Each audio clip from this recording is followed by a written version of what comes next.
Tamam, herhalde. Herkese merhaba. Good evening, everyone. We have had two sessions in the afternoon, and we discussed several topics.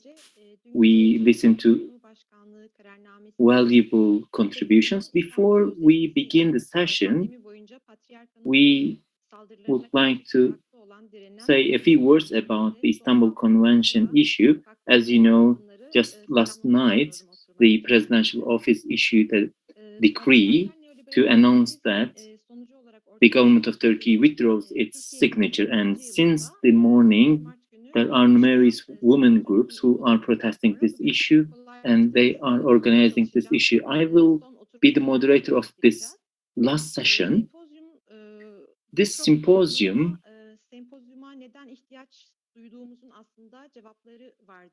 tried to find an answer to a question of what to do and why do we need this. Especially in the morning session, we read the letter from Beyza Üstün.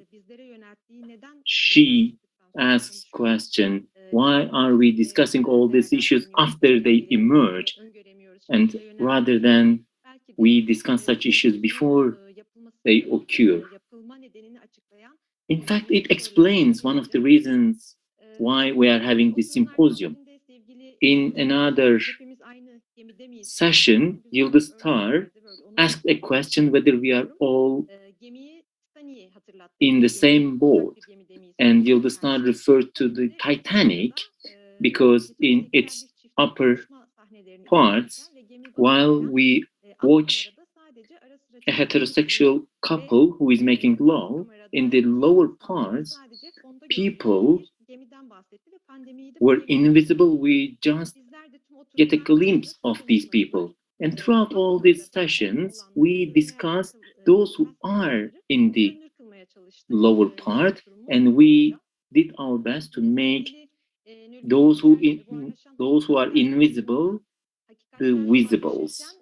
And our dear colleague Nilgün Toker discussed the volatile truth, and she said while truth disappears, the new lie becomes the truth. And she also said it is a new attempt to replace lie with truth. And we discussed these volatile truths and try to make them visible. In fact, all these sessions had an answer about the question what to do. And we will have this session to discuss what to do in a general sense. In one of the previous sessions, one of the panelists said, nothing will be the same as we had experienced in the past. And we will, of course, discuss what do we mean by this. In this session, we will have a forum, but before that, we have two speakers who will present the framework. I will give floor to Mehmet Zencir, but let me briefly introduce him first. Mehmet Zencir is an expert of public health. While he was serving at public health department at the public Pamukkale University, he was dismissed from the university for signing the peace petition. He has been part of the social movement since the very beginning at all different levels, and he served at the Turkish Medical Association, and he specialized in public health, workers' health, and also epidemiology. And he is an editorial board of the Occupational Health and Safety Journal, and he is also a student of Atasoyer Health and Political Issues Journal. We receive his analysis every morning, and he makes contributions to the daily chronicles of coronavirus. You have 20 minutes for your presentation. Yes, the floor is yours. Thank you, everyone.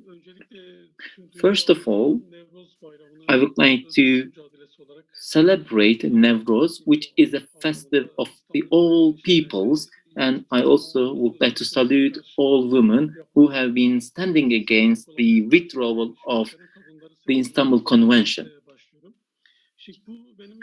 In my presentation is an easy task. It is also a challenging task because we have listened to several presentations which make my task easy, and I will discuss all these issues on the basis of the previous panels. And in this framework, I will just underline some points. It is a difficult and challenging task because we are trying to find an answer to the question of what to do. This public health is an issue for me, and I have an approach that I have adopted years ago, and I will try to combine all of them. When we talk about the public health, whenever we look at any issue, whenever we think about the question of what to do, we think about two issues: protection levels and also causality. And I have used this term in our thematic work that we call the peace epidemiology. And I will use these binaries to find an answer to the question of what to do.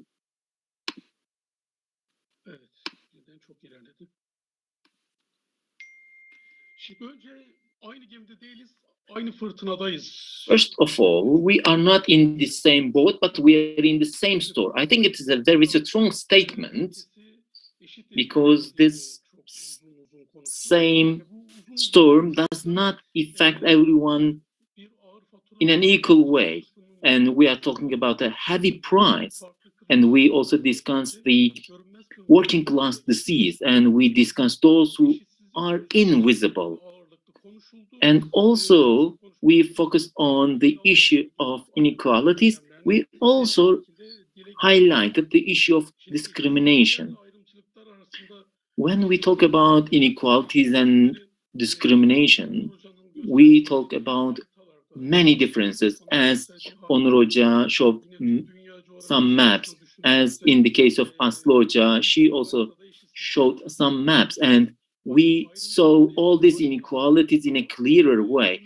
As regards to the discrimination, we refer to geographies that have been colonized.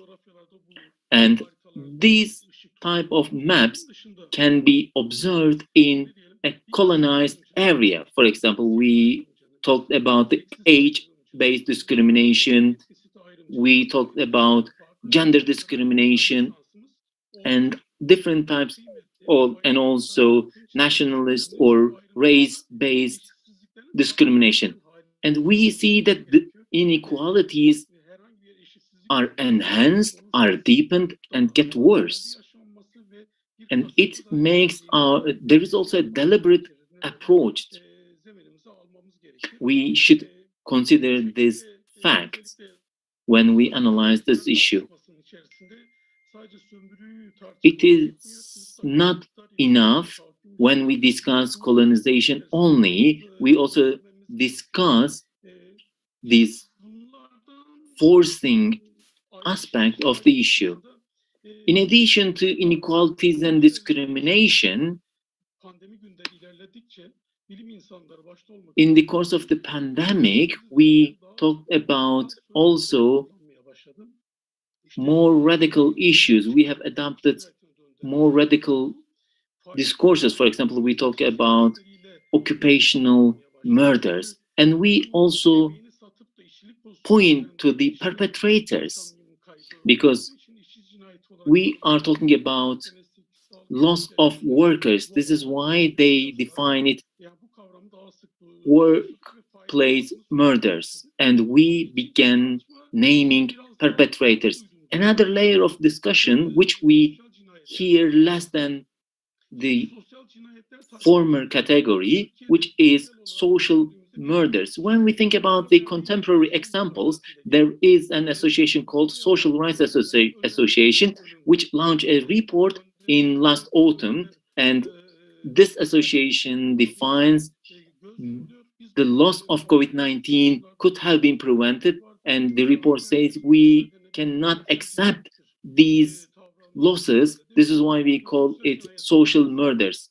And this term has been coined, but the key discussion began in British Medical Journal, which published an article in its issue of 2021, and its editor referred to these early deaths of COVID-19, and these early deaths are related to two factors. The first one is not fulfilling the responsibilities, not to take required actions. This is why and how we can call it social murders.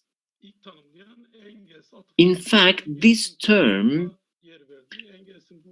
has been coined by Engels. This is why the editor refers to Engels, and the editor, whose name is Abbansi, says if these are social murders, then we should think about them, we should analyze them, and we need to think about how to deal with these cases which amount to crime against humanity. And we also think about this issue, but he didn't something which we think about as well, because Engels explains these issues through this issue, and Engels refers to the capitalist system and also structural problems, and Engels concludes that social murders are directly related to capitalism. And in his book, he talks about this issue, which discusses the situation of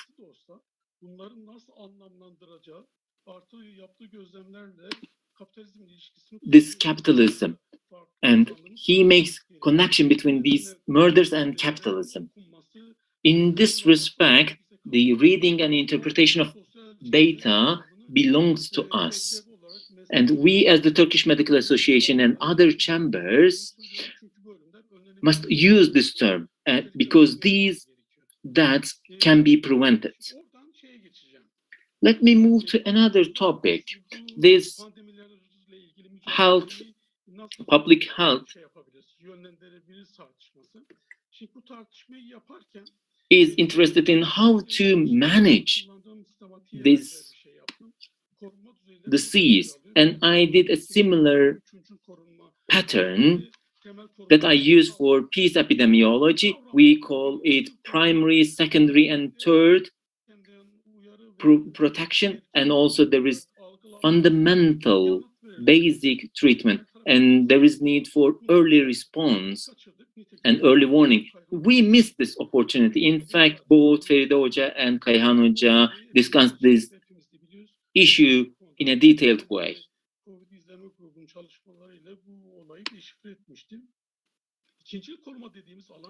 And this secondary primary, we call this part, we missed the first part, but still this discussion is important because we did create a link between the primary and secondary protection and also the health transformation program, which is a total failure. And it is an issue for Turkish Medical Association, SES, which is a union of health officers and medical doctors, and also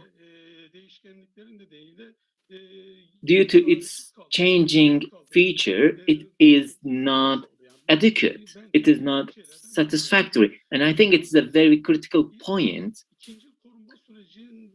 But we are still in the secondary protection process. And I can't hear the speaker because of his poor internet connection, because the disease has yet to be controlled. So what to do? Will we continue to watch it only, or will we intervene as part of the secondary protection? And in this level, we should continue the deciphering, which is essential, which is indispensable. We need to decipher all these data,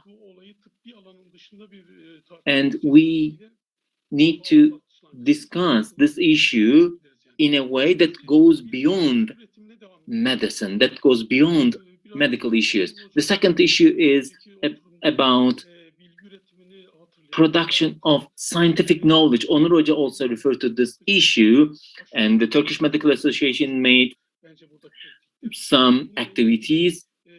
It is same for the medical doctors who are working in community centers. And also we need to promote the struggle to make visible those who are invisible, as in the case of refugees and as in the case of women. And we need to carry out more comprehensive activities. We also should state more commonly that public measures should be taken at all levels, and we should control the outbreak. We should continue to inform the society, and also if the outbreak is not under control through early warning and also early response, then it is highly possible that we should stop this SDP program. I can't hear the speaker because of his poor internet connection.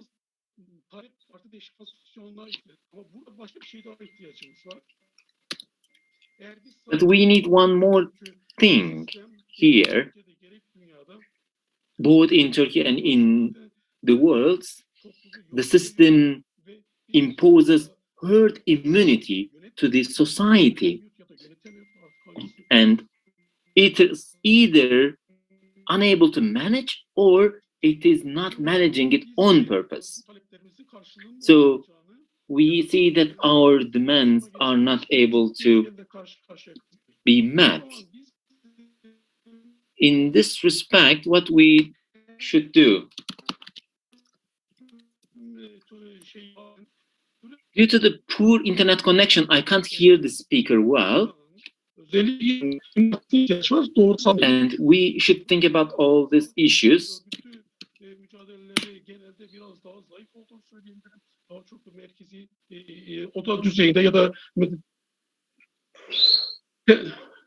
TTB düzeyinde bu işleri görebiliyoruz. Ses geliyor ama bana İngilizce çeviri sesi geliyor. Yani bu anlamda sağlık temsilcileri eğer Türkiye'de salgının kontrolü noktasında, bana ses geliyor arkadaşlar, bir şekilde çeviri sesi kulağıma geliyor.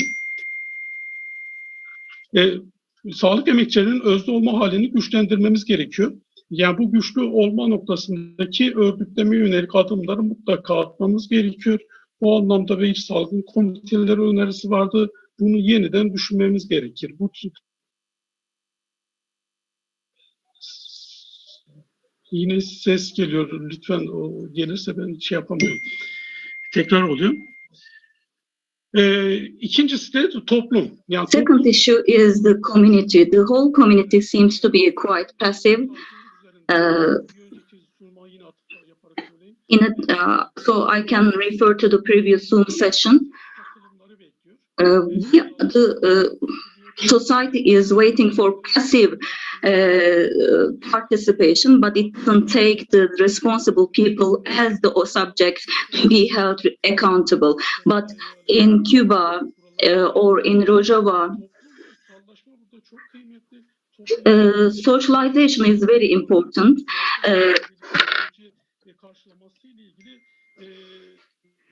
So we have to make sure that the mechanisms to organize ourselves are operational. We need to take global examples like healthcare assemblies or women assemblies. We need to take such global examples, learn lessons from them, because we need to take actions against this system which is imposing us on some actions. But unfortunately, I can say that we haven't taken many steps in this regard.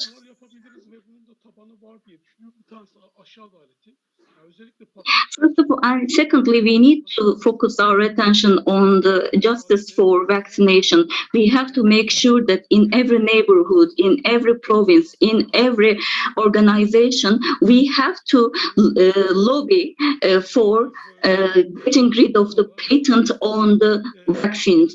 We can start at the local level, then we can go on with the national level, and then we can maybe one day reach the global level as well. All of these actions are aiming to make sure that the production capacity for vaccine is enhanced so that there is free of charge vaccine available to everyone. And this can be done jointly in Turkey and in other countries. The same is applicable to the masks. Our claim, our request should be to have free of charge masks to everyone, and we have to insist on this. Let me talk to you about the tertiary protection. It is about elimination of the harms which were caused by the pandemic. So when we achieve this, it is actually very similar to the things that we are supposed to do to prevent pandemics. And this is very critical. If the world can get rid of the COVID pandemic, then the whole world is going to have a better idea to prevent some new pandemics and to get rid of the root causes which led to this pandemic in the first place. That's why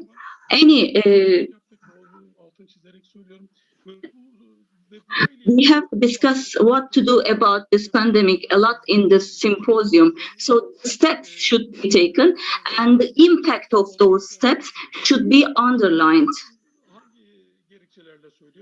But what are the reasons that behind my argument? My argument is based on causality. Public health and causality discussions are based on the idea that we have to find the root cause of a health problem and we have to control those root causes.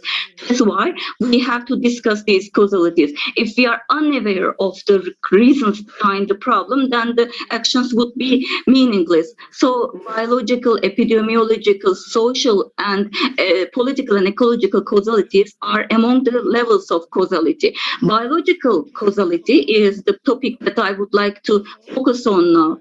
With qualified healthcare services, we can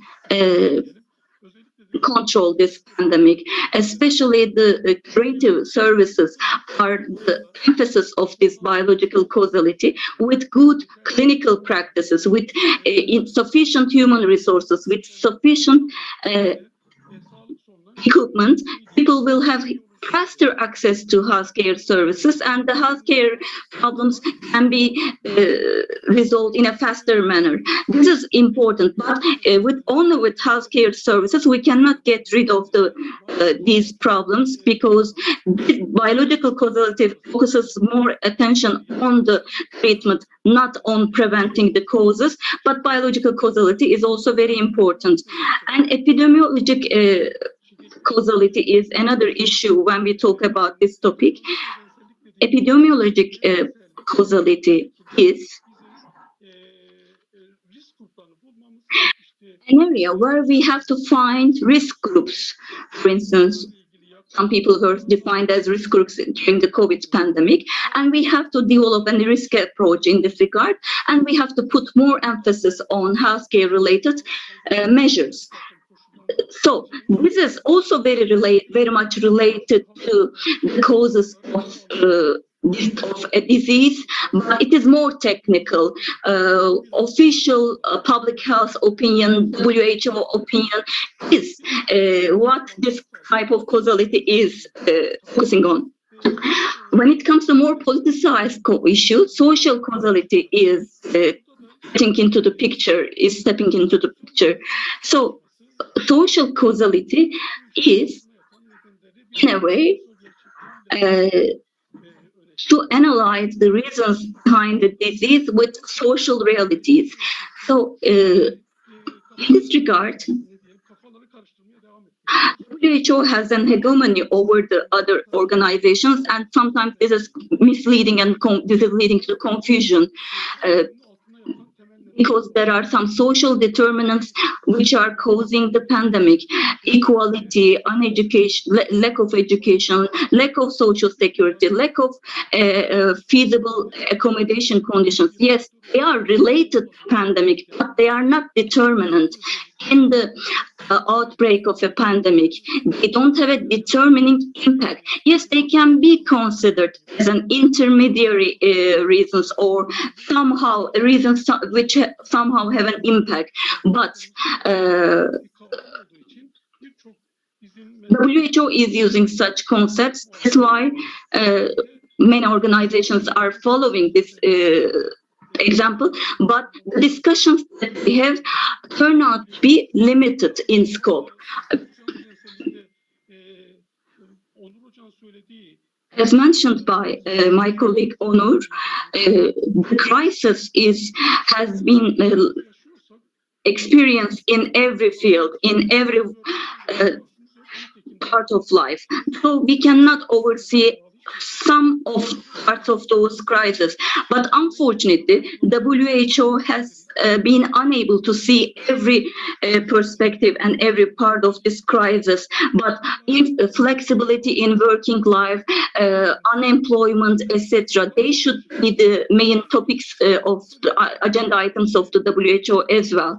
But when we are, for instance, when we are discussing these issues, we should also question why we have started the practice of flexible working hours. We should also ask ourselves the question of why we are experiencing ecological crisis. So the main variables are discussed in a way where they are depicted as intermediary ones.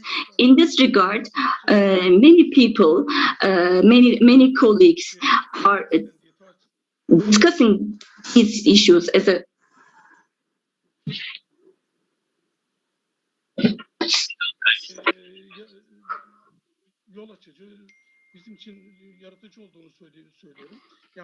it's an important topic. So what I would like to say in here is as follows. We should focus on the root causes, the main determinants which have paved the way for the pandemic, and we should take action on them. This is what is meaningful and what is valuable. Unfortunately, otherwise, we would have to face the same situation over and over again. So, in the scope of the symposium, we discussed many issues. Many of them were quite inspiring for us.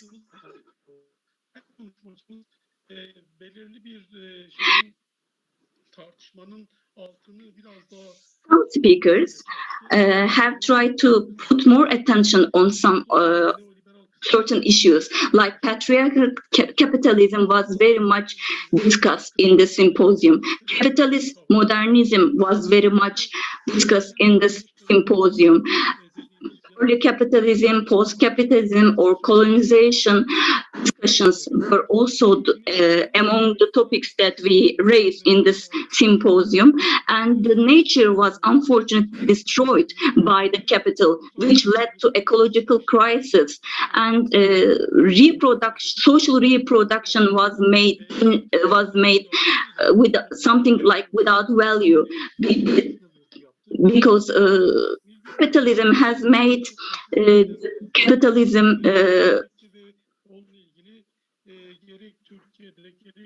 really in lack of value. And my colleagues talked about some examples, and they said, describe fascism as an as an opportunity to introduce an intermediary regime change. And politics, cosmopolitics, surveillance and inspection society was very much discussed.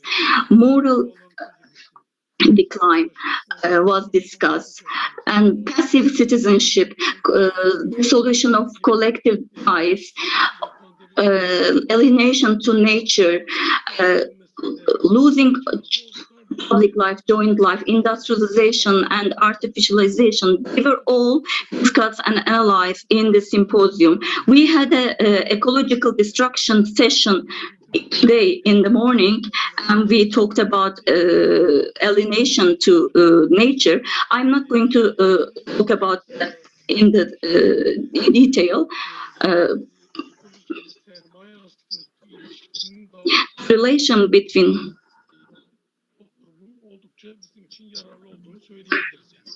ecology and capital is also very much important for us. So these are the issues that we discuss. What about the solutions that we discuss?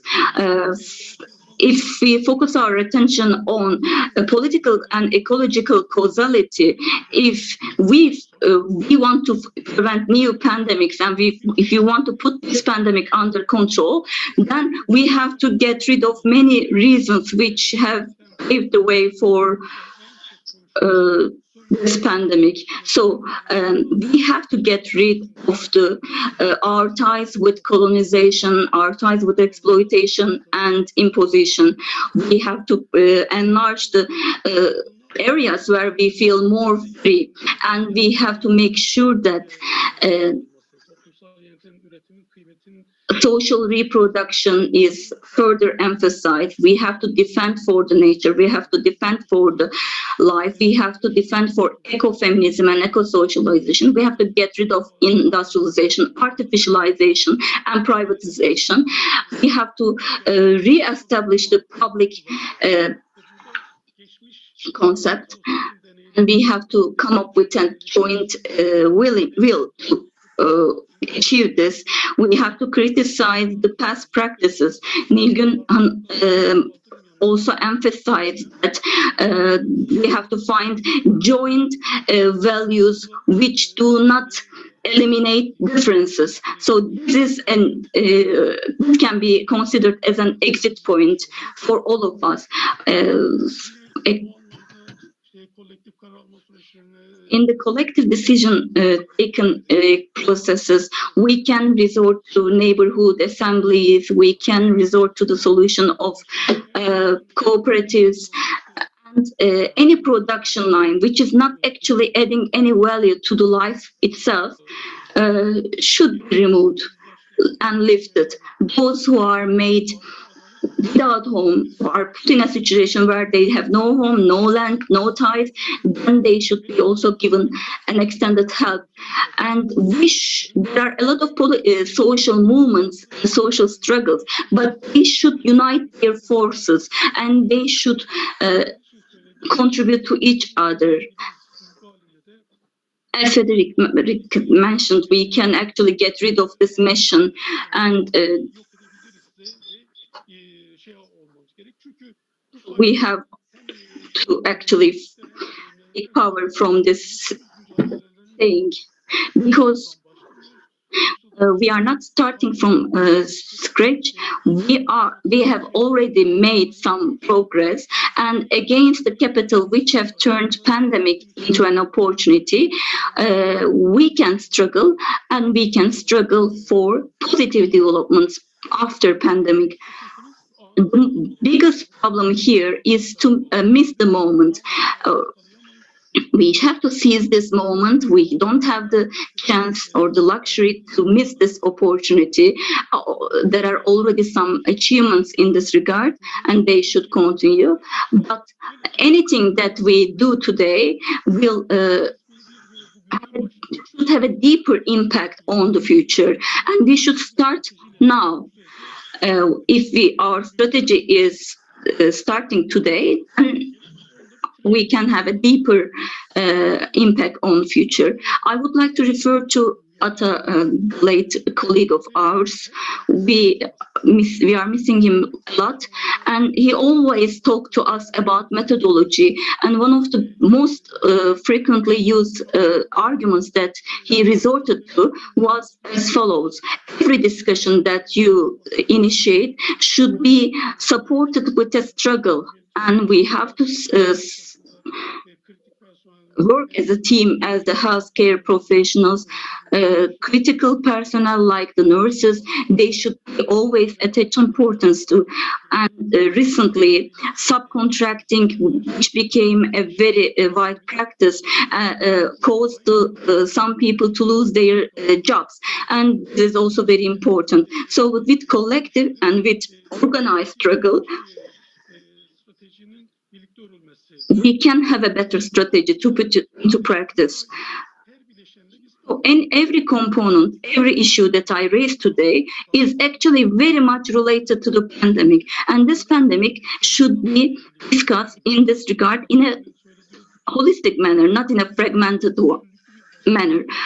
So our dear late colleague also talked about this issue, but unfortunately, we are lagging behind the point that we would like to, and Ata would like us to reach to. So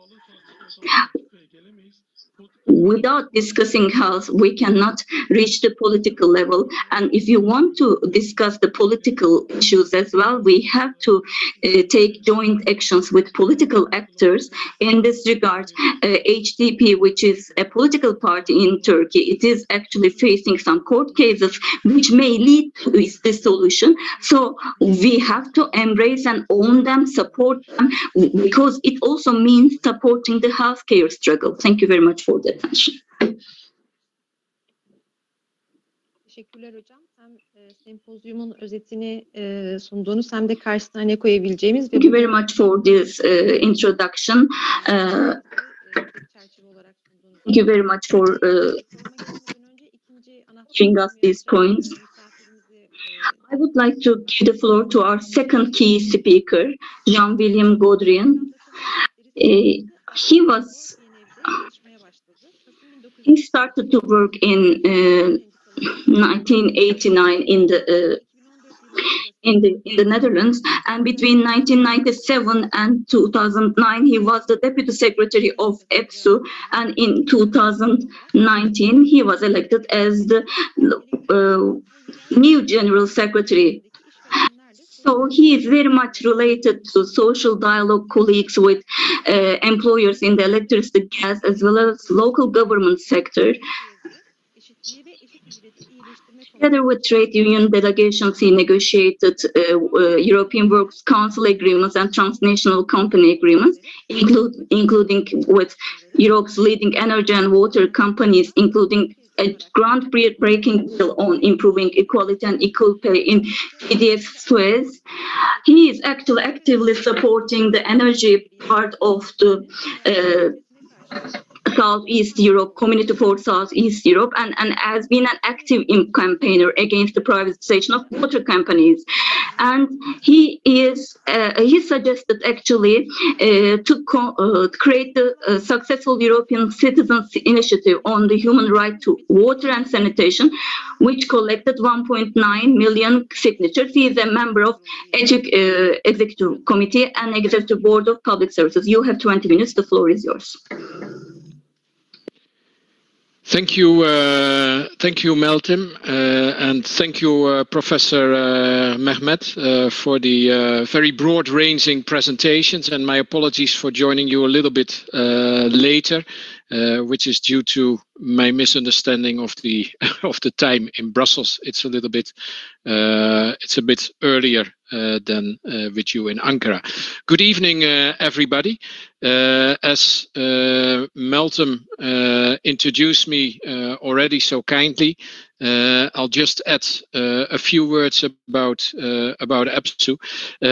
Friends and comrades, I'm very pleased to be here with you and to have accepted the invitation of President of the Turkish Medical Association and of my comrades in SES, the Health Workers Trade Union of KESK, to say a few words to you today, and also especially together to reflect on the question of the title of your seminar, Ne Yap Mali, or Sto Delat, what is to be done.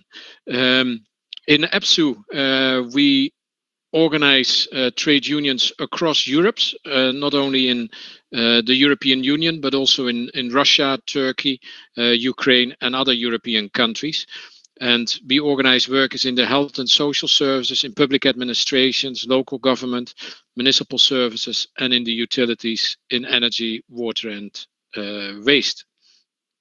And as European public service unions, we come together to influence and change the positions of employers, governments, and European institutions.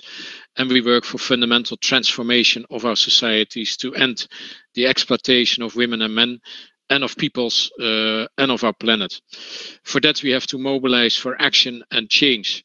We also work together with PSI, Public Service International, and you have in one of the seminars also listened to my colleague Rosa Pavanelli.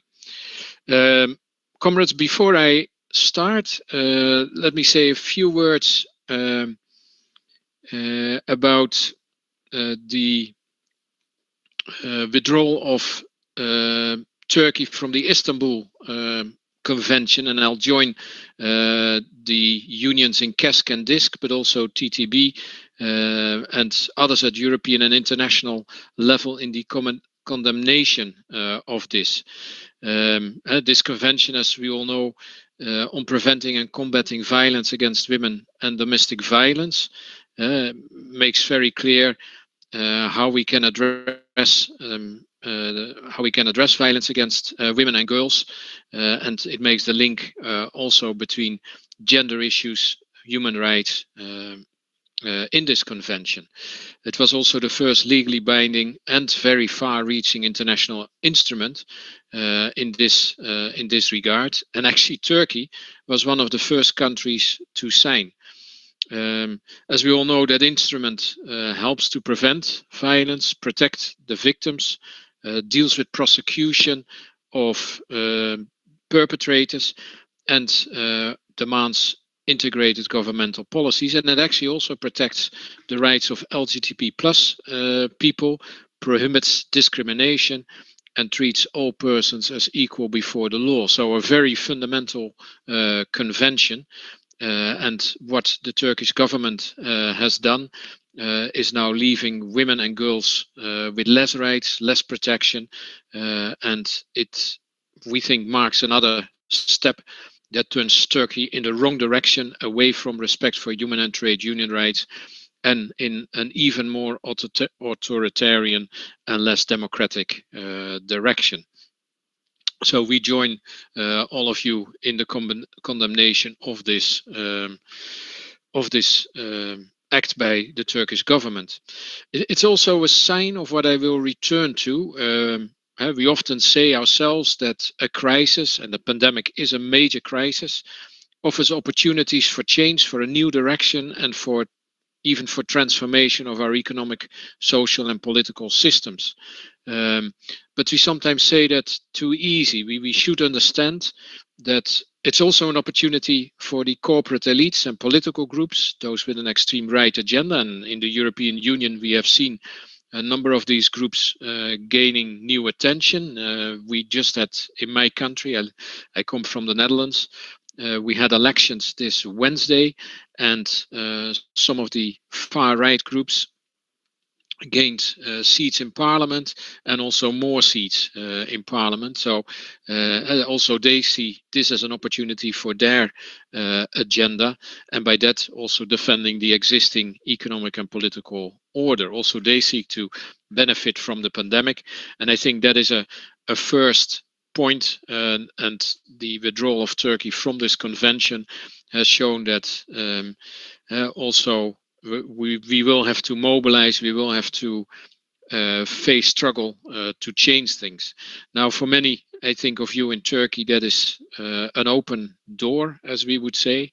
But sometimes we notice that people think just by saying that things can change, that they will happen, but it is a struggle, it is a fight. We have seen in many European countries that this pandemic has also had consequences worsening the situation for workers, for freedom of expression, for trade union rights and rights of LGTB+, for women, for example, by those authoritarian regimes like also in Poland, Hungary, and increasingly Slovenia as well.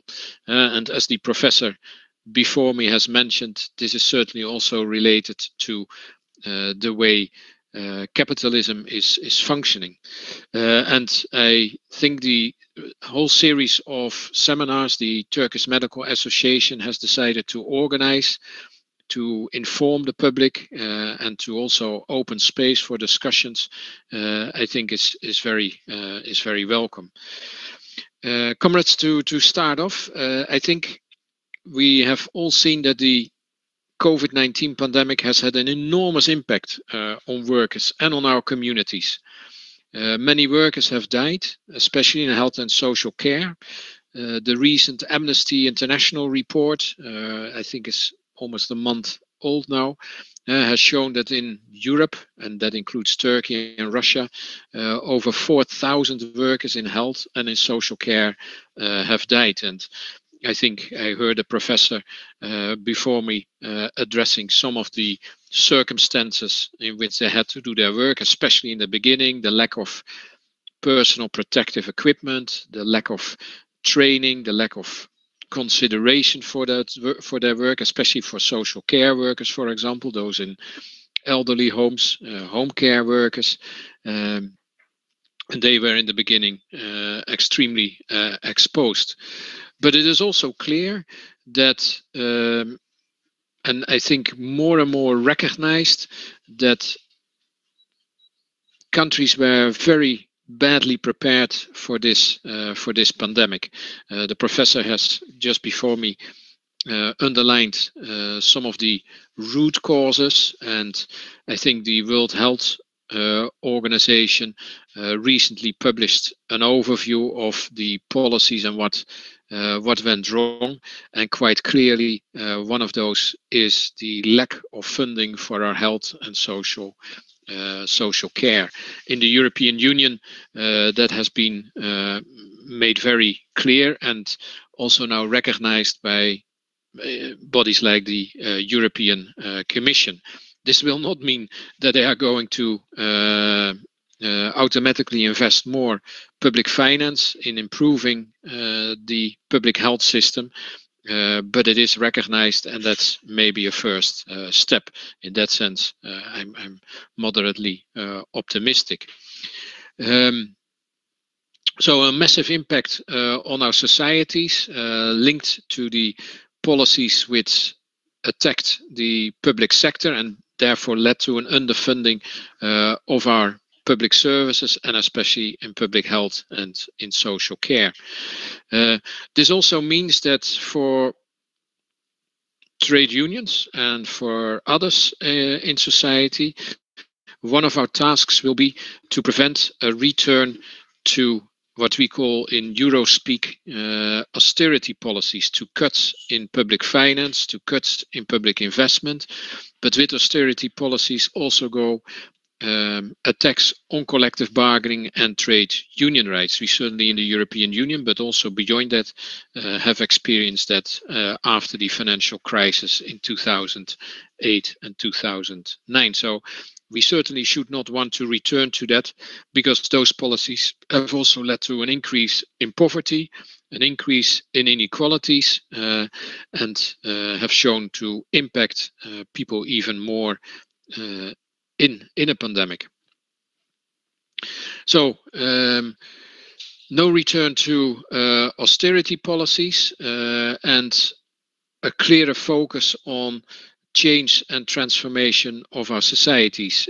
For EPSU, that has meant that we stress that we want to reinforce public health, social services, and that goes together also with the need for better pay and better working conditions for the workers in the sector, and also to address staffing issues. In many countries, there is a lack of sufficient and well-trained staff, and obviously that has undermined the response to the need in this crisis, to the needs of those that need to receive care.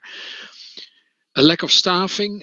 Before the pandemic, we have seen there have been more than 100 demonstrations and strikes of healthcare unions in Europe, underlining almost across all European countries, not just in the European Union, but also beyond, that workers want more funding for the sector. So that certainly will be a key point, what needs to be done after the pandemic, and in a number of countries that is now happening, but not sufficient, we believe. An action of EPSU on the 29th of October last year saw how common this problem is across European countries, and something we need to address. In the short term, many of the unions have worked on health and safety of public services, public service workers, especially health and care workers. I will not address that in more detail. For us, it is important that we learn the lessons also with regard to health and safety.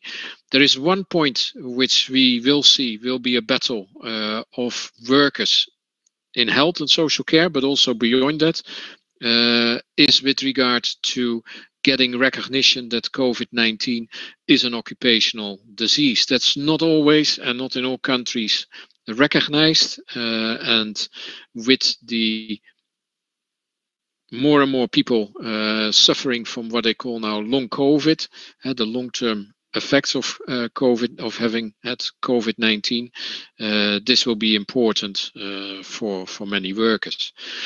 We also want to see more investment in our cities and municipalities. It is there where lots of innovation, lots of social initiatives are taking place, which have a real transformative impact on a municipality, on the city, and how people work together. But lots of this work has also been undermined by cutting down by the restrictions which have been imposed, but also by cut downs in funding. So this will be for us important. Another area we want to see progress on is with regard to taxation.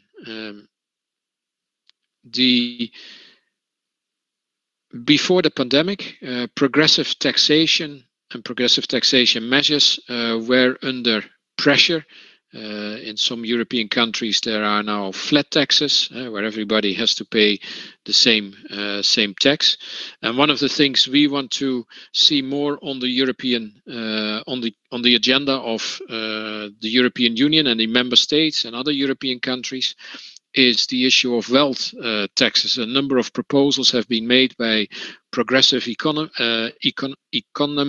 of how you can set up wealth taxes that deliver funding for our public services and that deal with the enormous inequalities which have now been which are accumulating in our society. So this is an urgent issue for the trade unions to see that back on the agenda. This will also be important as an alternative to what we can expect from the political parties, the right or the extreme right, the corporate elites, to reduce expenditure, to reduce funding, public funding to pay for the debt. Many countries have now accumulated a lot of debt, and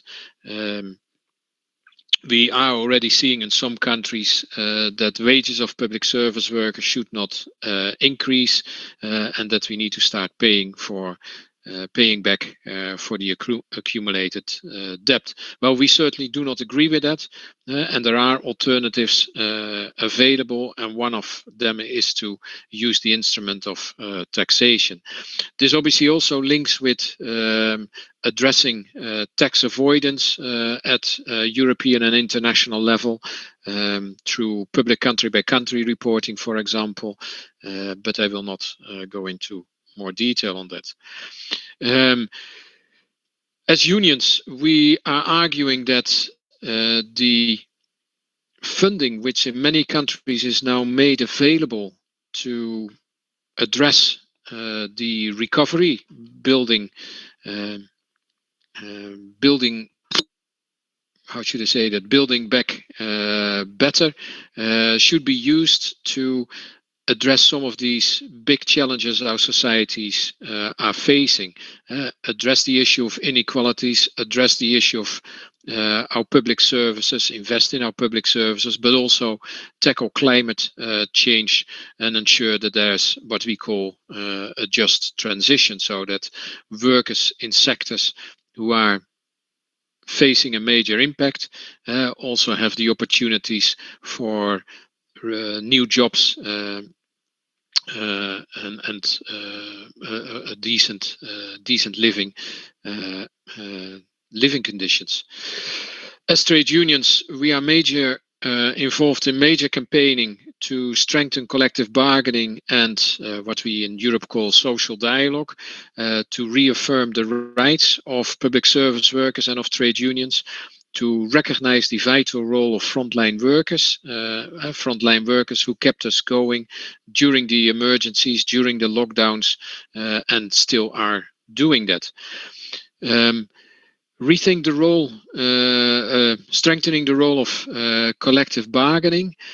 We have seen in most countries that trade unions have played a very active role in working with employers and working with governments, and especially at the workplace, in defending the interests of workers and protecting them. And many unions, certainly in health and social care in Europe, have also been able to negotiate bonuses for their members, bonus payments for their members. And we want to see this continuing. It would not be unless it was not the first time that governments and employers in a crisis grant rights, but when the crisis is over, try to take away those rights from workers, and that is something we do not want to happen, and that's important for us to foresee that can happen and strengthen our capacities to face up to these challenges. There have also been countries, and Turkey certainly is one of them, in which trade unions and others like the TTB, for example, have not been fully involved in the measures to deal with the pandemic. I think the unions like CES, KESK, but also TTB have done loads of proposals which have not been taken into account, and that shows the extent to which the pandemic, to which this idea that the pandemic also leads to positive change has its severe limits. And I think that is very much linked to what the professor said, the way the capitalist order functions and the authoritarian regimes who protect that order. We are also pleading for for a bigger role of European and global institutions. Also, that seems straightforward, that there needs to be more coordination in the case of pandemics, certainly for our health and care sectors. But we also know that this is not the case without us struggling. The professor touched upon the issue of vaccines and vaccine nationalism. It is, I cannot say it differently than it's a disgusting sight how European governments in the European Union are fighting for and scrambling for the vaccines between them and leave the rest of the world without vaccines. For example, many of the Western European countries, but also in the United States and other rich countries, they already hope that the vaccination will have touched most of the population after this summer. But in Africa, countries are expecting that most of their population only will have vaccines available at the end of 2022 or even 2023. And that, I think, is a disgusting way of behavior, and it underlines all of the arguments which have been made before, that the rich countries are protecting their capitalist system at the expense of many others. We are joining we as trade unions, we are joining the social movement which wants to see a waiver of the intellectual property rights on vaccines, so that the vaccines can be produced easily and cheaply in all countries across the world. We very much agree with the World Health Organization that this pandemic is only over and our economies can only recover fully if everybody can benefit from vaccines. And we are still mildly optimistic that we can change the position of the World Trade Organization in favor of this, in favor of the waiver. But this is an important battle, and on the 7th of April, which is Global World Health Day, EPSU hopes to join many other organizations in a European citizen initiative to change the position of the European Commission, which is one of the hardliners. And it's another good example of how ideology makes you blind to the solutions which could have been on the table. For example, the European Union could have been more, how should I say that? How should I formulate that? More progressive, more could have had stronger policies to force the pharmaceutical companies into producing vaccines and not leave it to market workings to do that. The European Union failed to consider the option that maybe the pharmaceutical companies for the production of vaccines should have been coming under national or European control. Every time that option was raised, it was battered off the table because it doesn't fit within their framework. And so we are arguing that the vaccines should be made available free of charge to everybody, and some governments are indeed now doing that. So that's certainly also the outcome of our pressure. So quite a number of issues we have before us to seek change in the way our institutions work. On the 7th of April, Global World Health Day, we not only join the action for vaccine availability, but also is a moment to stress that our public services, and on the 7th of April, our health and social care services should not be commercialized, should not be privatized, also mentioned by the professor before me. And the priority needs to be on proper public funding for quality services, quality public services, quality employment, and for recognizing that workers in public services are there to deliver also on the human rights of people, the human right to care, but for those who work in water, the human right to water, for those who work in energy, they help to deliver the human right to energy. So that is going to be an important struggle for all of us after the, well, already, and certainly after the pandemic, where, just to summarize, key messages for us will be to end the support for unsustainable, environmentally unfriendly activities, so that the recovery is a moment to support new and green industries, and not the old fossil fuel industry, for which there should be no longer a place in our societies.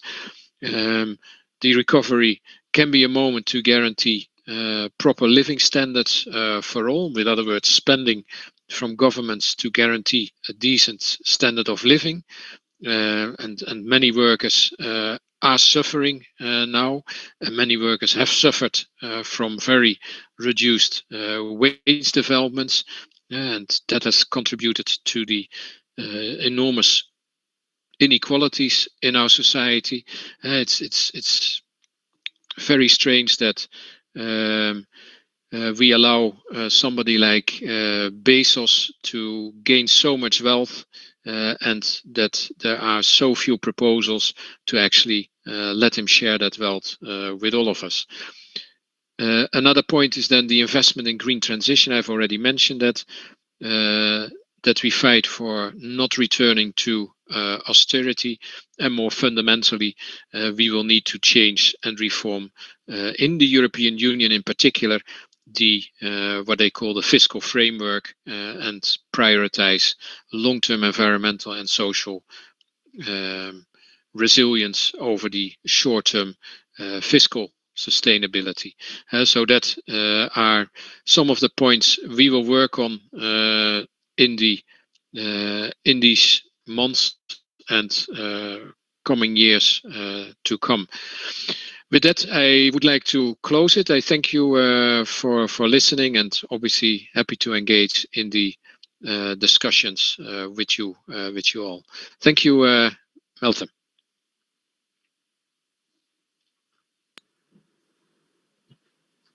Çok teşekkür ederiz.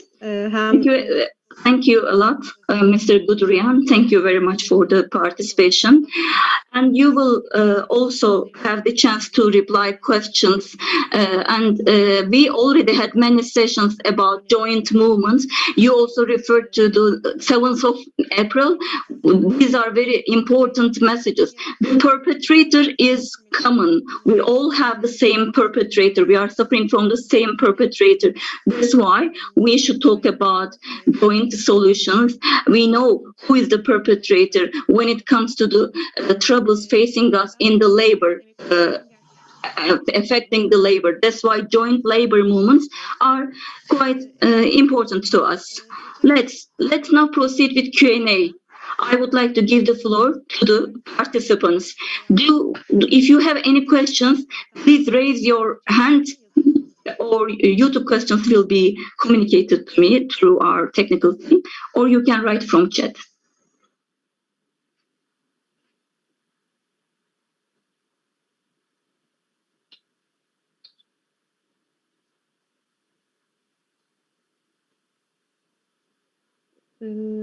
Evet, Alper Aktaş. Alper Aktaş is going to take the floor. Thank you very much, Meltem, and thank you very much. I would like to thank our distinguished speakers, Mehmet Bey and Godrian, if I'm pronouncing your surname correctly, John. They actually gave a good summary of the symposium. So the question is, what to do? Actually, we have talked about this question for the whole symposium for many days. Today, all we can do is to summarize what to do. So, but this very last session, in my opinion, should not focus on what to do, but beyond that, how to do. What to do remains an important question, but even more important one is how to do. And Godrian and Mehmet Bey talked about how to do. Mr. Godrian talked to us about intellectual property rights over the vaccines. Yes, we need active mobilization on that issue. We did the same for polio vaccine, as you may remember. Polio vaccine has no intellectual property over it, and we should struggle for the same thing for corona vaccine, COVID vaccine. Mehmet Bey talked about the same. Mehmet Bey talked about the fact that we should work together with political actors, and he mentioned that we should take action, stand against the dissolution of the political party in Turkey called HDP. So, but we should go beyond that. My suggestion is as follows. What is the role of a non-governmental organization? It is to establish connection between public and private areas. But we need a paradigm shift because COVID-19 has changed everything. It has turned our lives upside down. So in my opinion, NGOs need a paradigm shift. For instance, Mehmet Bey always mentioned how to oppose to things. But we need to be more active than passive opposition. We need to be more proactive. For this, we need a paradigm shift. This paradigm shift is not about opposition. It is about claiming the rule, claiming to rule. So who is very much knowledgeable about this pandemic? We all agree what to do about this pandemic. Everyone agrees about what to do. No one can object to what Mehmet Bey pointed out in his speech. Everyone knows what to do, but we need to discuss more how to do. So my opinion is as follows. We said that the government was unable to manage this crisis. So that's why we are suffering from burnout. But we should say, instead of saying this, you are unable to manage this crisis, so let us manage this crisis. In this regard, this is a paradigm shift that I am referring to.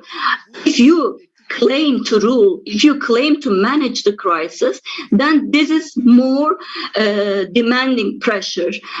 For instance, as TTB, of course, we cannot rule as a civil society organization as TTB, but this can be very meaningful at the level of the grassroots level, because we know quite well how to struggle. No one can know it better than us. So let's put it in a concrete example. Who is involved? Who are the members of the scientific committee in Turkey? Most of them are physicians.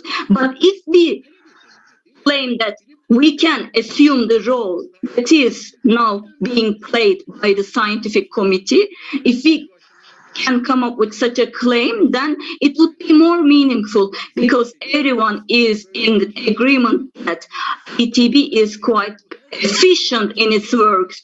So if we request this, if we demand that we can manage this crisis instead of the scientific committee, then it would be a more powerful message. So in my opinion, more discussion should be held about the question of how to do, not what to do. Thank you very much. There is a question in chat. What will be the most important topics that you will stress upon on the 1st of May for EPSU? Gudrian, can you talk to us about what are going to be hot topics on the 1st of May, Labor Day, for EPSU? Thank you, Meltem, and also to Alper Aktas for his contribution.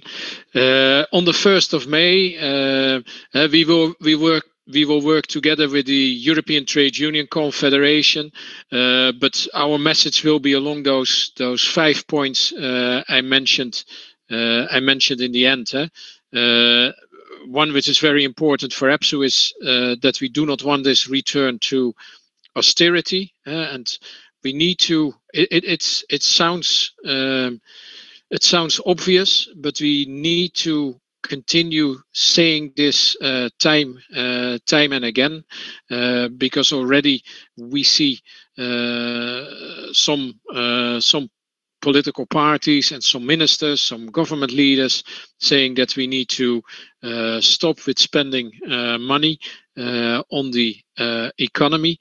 And of course, if we do that, we cannot rebuild our health and social care systems, which is another message for the 1st of May, rebuilding our health and social care system, and that must also mean more staff addressing pay and conditions, especially for social care workers. Almost across all European countries, social care workers, those workers in elderly homes, those home carers, and they are mostly women. They are mostly women. They are the ones which are not well paid. Often they don't have protection of a collective agreement, so that needs to be addressed. We will make the argument for more investment in the green transition, investment in building our public services, the importance of living standards, guaranteed living standards for all, and also a shift to a shift away from the unsustainable development. And last but not least, a key point will be around our demands reforming the economic framework of European policies. I'm also quite confident, and maybe it's an answer to Alper as well. One of the things we will do, not only on the 7th of April, but on the 23rd of June. The 23rd of June is the UN Public Services Day. So the UN at one moment decided to have this day, and it's a day to celebrate the work of public service workers, to celebrate that we have been in the forefront of the pandemic, health and social care workers, but across public services, workers have been in the forefront of the pandemic. So on the 23rd of June, we want to celebrate their work, all of us together across public services. But it's not just a day to celebrate, it's also a day of resistance against commercialization, privatization of public services, and it is a day of action for better pay and conditions, but also a day of action for building our public services, for investment in our public services which embody the values our society needs, the values of equality, of solidarity. That is what public services stand for. So that will be a powerful message we will try to organize as public service unions across Europe, and of course our Turkish trade union colleagues, but also others are very welcome to join. Why do we think that is important? And this is then what Alper mentioned. Why do we think this is important? Because we will have to show time and again the work which has been done by us. We all know how politics works, and tomorrow there's another crisis, and the work our members have done with often risks for their own health and safety. And Professor Senzier, I hope I pronounced that correctly, Senzier, mentioned also the stress and the mental the enormous mental health issues. All these issues will be easily forgotten because the next new thing comes around the corner in politics. So we will have to keep that message, what our members have done, very much alive. And for us, 23rd of June is one such moment. There will be other moments, of course, but 23rd of June will be one such moment. And the 1st of May, of course, as a colleague asked in the chat channel as well.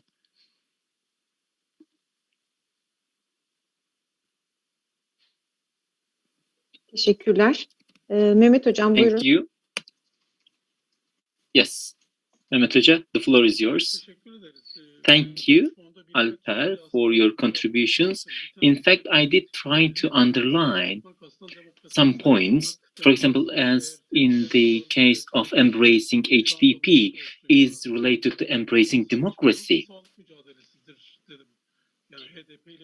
And I refer to the HDP as a symbol.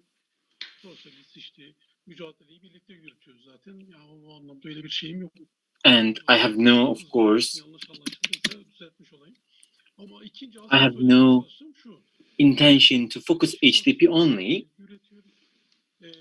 And I, of course, refer to the general sense of, to the democracy in a general sense and broader sense. Of course, it is a challenging task to defeat, which we must, and forcing it to take some step backs is challenging, and I think we must defeat it. And we made some practical recommendations. For example, if we are struggling against the COVID-19, we as health officers, I mean, we should think about this issue, and we need to set up committees at workplaces and also for other topics. Another point that I highlighted is that if the society has been pacified, has turned into passive subjects, and if we think that the society has this potentiality, then we need to make connection between the COVID-19 and also the results of the transformation in the health system in Turkey. And we need to create intersections through assemblies. And we need to question the pandemic. We need to inform the society. We need to enhance the strength of the society to respond and fight against the COVID-19. Of course, I didn't mean that we discussed so many issues related to the gender issue, women issues, or health issues, but it doesn't mean, and some of these studies go beyond the capitalism, and there were recommendations from other issues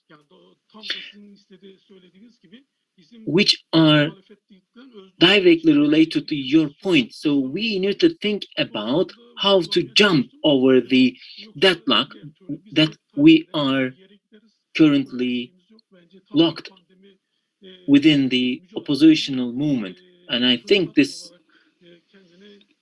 pandemic provides an important opportunity for us, and we need to seize it. Yes, you made similar points. So we should be in a position to build rather than asking and demanding only. There is another question in the chat box. Does EPSU have close connections with other chamber organizations within Europe and outside Europe? Thank you, Malcolm, and thank you for the question. EPSU is a broad European trade union organization. We have members in EPSU from many different countries, but also from many different trade union traditions. To give you an example, in Turkey, there are unions who are members from DISC and KESK. As I mentioned, our colleagues of SES are members of EPSU, but we also have members of Turkish and also we have a member of Hakish in EPSU, and in other countries the situation is similar. But the core of EPSU is based on very progressive trade unions. And we work at European level with many different organizations. As I've mentioned, for the 7th of April, we will work with the European Network on Stop the Privatization and Commercialization of our healthcare services. Next week, World Water Day on the 22nd of March. We will work with our comrades in the European Water Movement. We work with several organizations around, for example, the remunicipalization of privatized services. With other words, bringing them back in the community. Remunicipalization is shorthand for bringing services back in the community under public control and public ownership. So we work with many different organizations.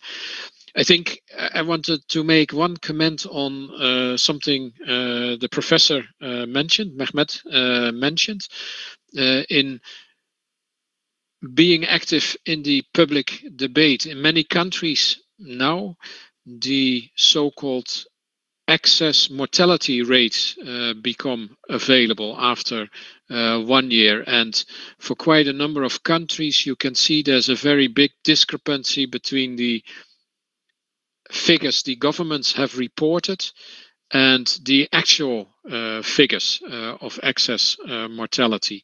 One case in particular, I don't know the figure for Turkey, but in Russia the excess mortality is over 300,000 compared to the figures of the government, which is around 90,000. And these two figures show that there has been something wrong in the way in which governments have portrayed the pandemic and how effective they think they have dealt with the pandemic.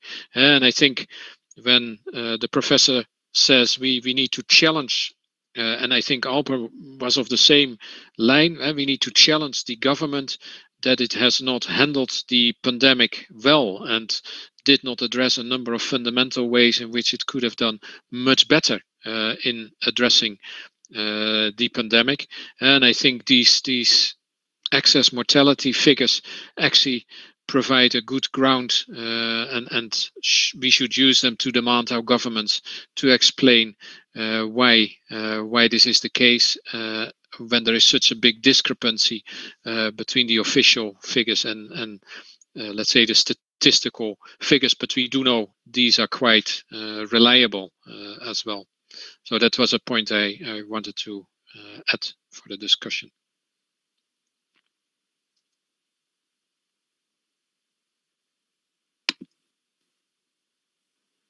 Teşekkürler. Thank you. There is no more question from the audience, but we have representatives from different chambers of the Turkish Medical Association, and if they would like to take the floor, you are welcome. Yes, Dr. Ali Karakoç, who is the head of the Ankara Medical Chamber. I would like to thank the Turkish Medical Association and also the organizing committee.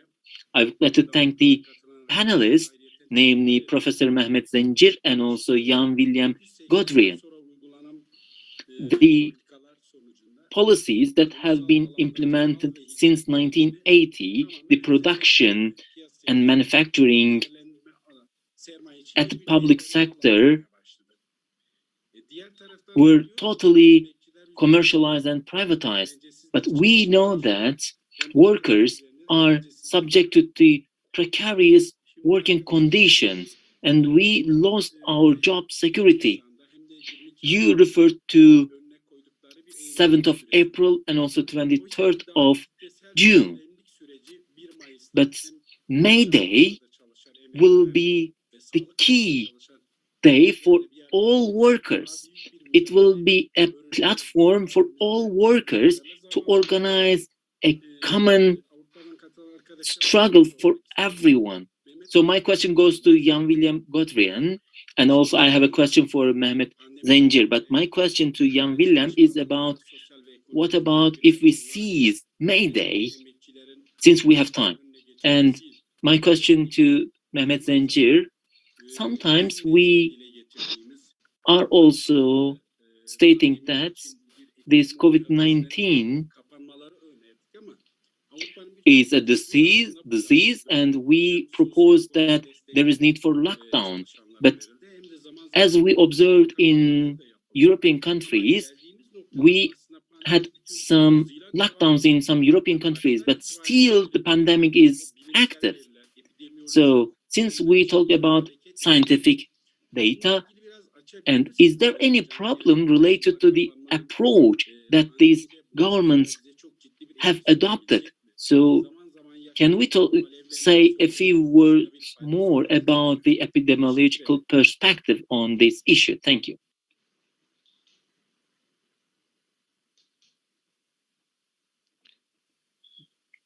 Katliam mı ben mi? Kim cevap versin? Buyurun. Who is going to take the floor first? So Mehmet Hoca is answering the question. Şunu söyleyelim. Türkiye'de doğrudan zorunlu alanlar dışında In Turkey, zorunlu alanlarda kısa süreli dönüşümlü as you know, katılımın arttığı lockdown was applied to non-essential services for a short period, and there was no cut as for the essential services in Turkey. And we didn't have this issue because we were able to go and work during the weekdays. All workplaces were free to be open during the weekdays, and then there were some lockdowns over the weekends. So our recommendation was not obeyed. So we have no data to observe and to measure. So disease spread over the society, and then when we reached a high rate, then the government introduced some measures. When there has been a decrease in this rate, the government lifted these measures.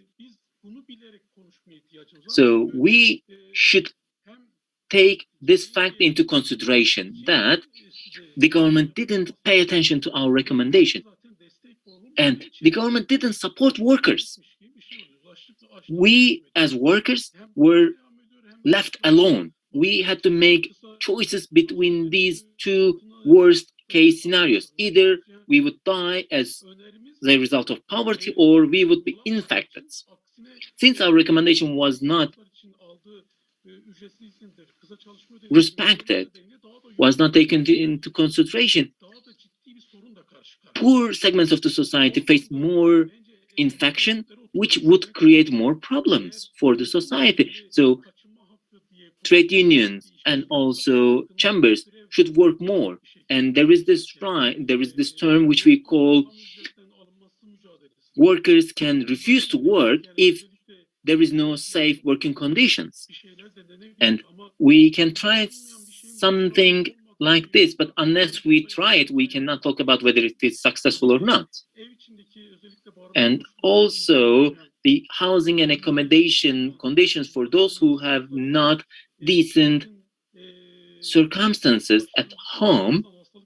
We know that there is a higher rate of infection and also spread of this virus among these people.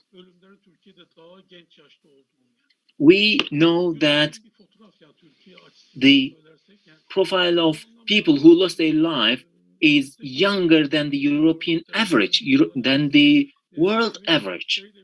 In this respect, trade unions and also chamber organizations should think about what to do more, which steps can be taken to prevent such losses.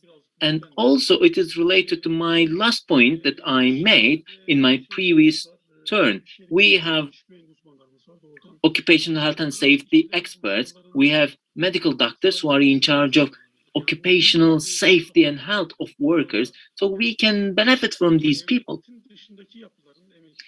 So we can think about what to do. out of the current public systems, namely such experts can work for these issues. So rather than an answer, we should think together. So we can, what I can propose is to discuss together. Since it is a forum, I think everyone can make contributions to this question rather than we as two speakers will answer these questions. Because we are not the only speakers here. You can also make contributions. You are part of this system. You are part of this struggle. I think it will be more enlightening and informative. Yes, let's listen to our colleague Jan Willem first, and then I will give floor to others. Yes, thank you, Ali or Mr. Josh. I hope I pronounced that correctly. Apologies if I don't. So you said the 1st of May is an excellent opportunity to unite the whole working class, workers across different sectors in a united struggle, and I very much agree with you.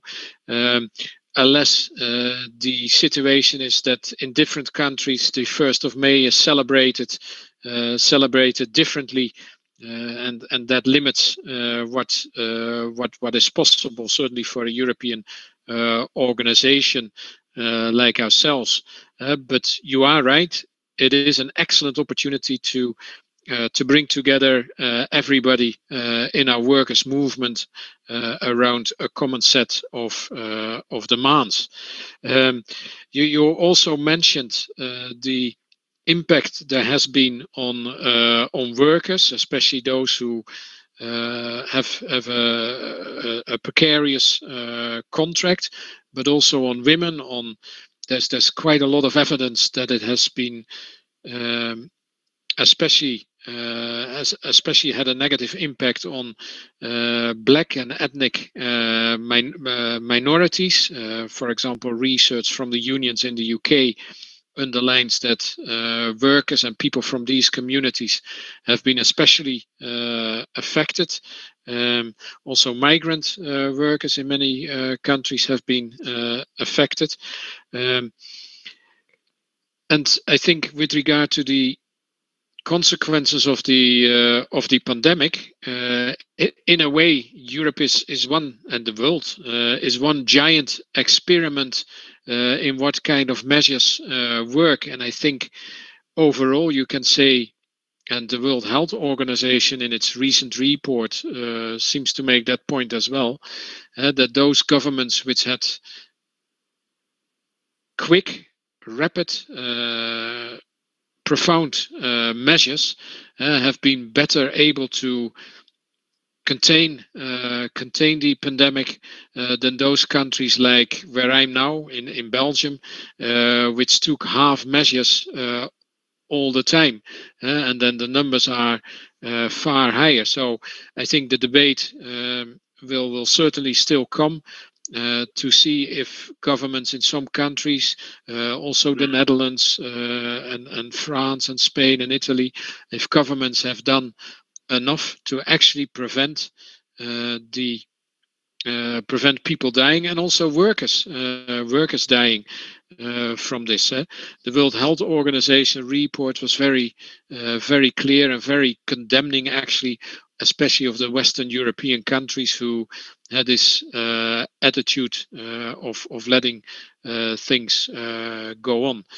One thing we have been successful in as European trade unions is in getting more income support for workers. I don't know how that was in Turkey, but in many European countries there has been income support for workers who lost their job because their company had to close. There actually were also European contributions, European funding for those programs. But what we are worried about is that this support is temporary and will be withdrawn quickly, and then many workers will end up in poverty, as was mentioned earlier. And there are large groups of workers which actually do not benefit of those programs. They fall, as we say in Dutch, between the quay and the ship. They fall in the water, and that is a major concern for us, and we're trying to extend those programs also to cover those workers. I just leave and try to put on a light here. I see that the light is going away here.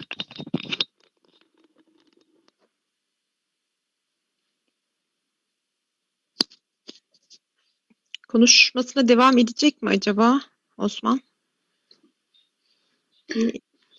Are you going to continue to speak, Mr. Gudrian? Will you speak, or are you done? No, I was done. Yeah, sorry, apology. Tamam.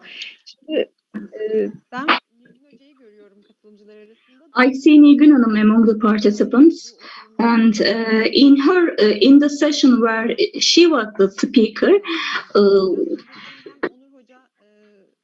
we discussed the reason for this crisis is patriarchal capitalism, and Mehmet Bey mentioned the same thing when he was referring to root causes. Nilgün Hanım, in the session that you were a speaker, we talked about a social convention, and we talked about uniting around common values, and you said we need new words, new discourses. But we didn't have time in your session to ask questions, to reply questions. So I would like to ask you, what kind of new discourse or new words do you propose for us to start? Let me use this opportunity to ask you this question. Sorry, I was muted. Now I am unmuted. Well, I listened to many sessions in the symposium, and there is one thing which is actually boggling in my mind, and I would like to raise this question in my mind because this is a friendly setting, and I would like to hear your opinions as well. When we talk about social conventions, the new social convention, it is actually very much liberal. The social contract is actually sounds very much liberal because it refers to a new constitution. But actually, what we mean by social contract is as follows. We don't want it to sound too liberal. We want a social contract where we establish a new order in which we can decide how we are going to live. And this may sound a bit liberal as well. When I was listening to Mehmet Zencir, I got the impression that he has an idea about how we can live together. He has a proposal about this. Or when I was listening to Jean, I got the same impression that they all have these ideas about how we can live together. But this is an important cause of tension, and it may be facing us in this stage. So maybe I didn't have the chance to dwell on this topic in my speech, but when I was listening to the speeches made during the session on inequalities, I noticed that this situation, which we call pandemic, exists, but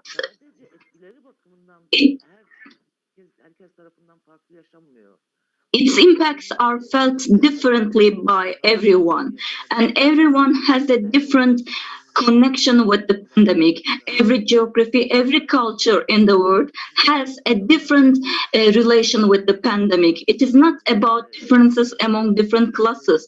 It is also about cultural differences as well. So in the presence of such large differences, our main interest should be the need to organize ourselves. And we all notice this. Mehmet mentioned the same thing. Another person actually talked about the same thing, but I don't remember his or her name. Yes, if every group voices their request through organizing themselves, then every request would not be closed to itself, because and it also means that we should have a perspective, a democratic perspective, where there is no hierarchy among the requests or the demands of different groups. Because I am trying to sound not liberal. I am after a democracy where I don't sound liberal. I don't know if it's achievable. Since the very beginning of this pandemic, some feminists and including me actually opposed to the idea of calling this measure social distance. Actually, it should be called physical distance. And I believe the term lockdown is also problematic as the term social distance. Everyone, even the healthcare professionals, called it lockdown, called it social distance, but I am opposed to them because modern philosophy actually teaches us that words are actually the manifestation of the mind. That's why if you are using a word choice which is actually chosen by a hegemonic power, then you are standing by the ideology of that hegemonic power, because their opinion is infiltrated through words, through choices of words and terminology. So maybe we should prevent this infiltration. What I am trying to say is as follows: yes, we should mobilize labor for working class, but with new concept. With what concepts? Maybe we should be brave enough to say that we should question lockdown. You have left this to social scientists. I'm not talking about you personally. Sorry. Maybe I should use the passive voice. I should say that discussing the term of lockdown was left to social scientists. But who should be opposing to the choice of word as calling something as lockdown should be us as well. Lockdown is actually has a male connotation to me. One of the most favorite phrases that I like to hear very much from the physicians is actually very much opposed to this lockdown. We should request as the physicians, we should request standing against the social dogmas. So in this regard, if we use lockdown terminology without questioning it, then we are standing by that hegemonic ideology. If only we should make sure that any piece of information which is generated through scientific work, its connection with society should be negotiated in the social setting, and it should be guiding the whole society. So there are many philosophical questions that are actually boggling my mind. So I'm trying to provoke some thoughts, actually. I'm trying to make sure that other participants come up with their questions after me. But there were a lot of questions which came to my mind during the symposium. So I am actually not replying to any question. I am asking more questions instead. Provoke more thoughts. Thank you very much. I'm checking the chat. There are a couple of questions. Actually, we are almost over. This is a challenging task to have an online symposium. I have a question.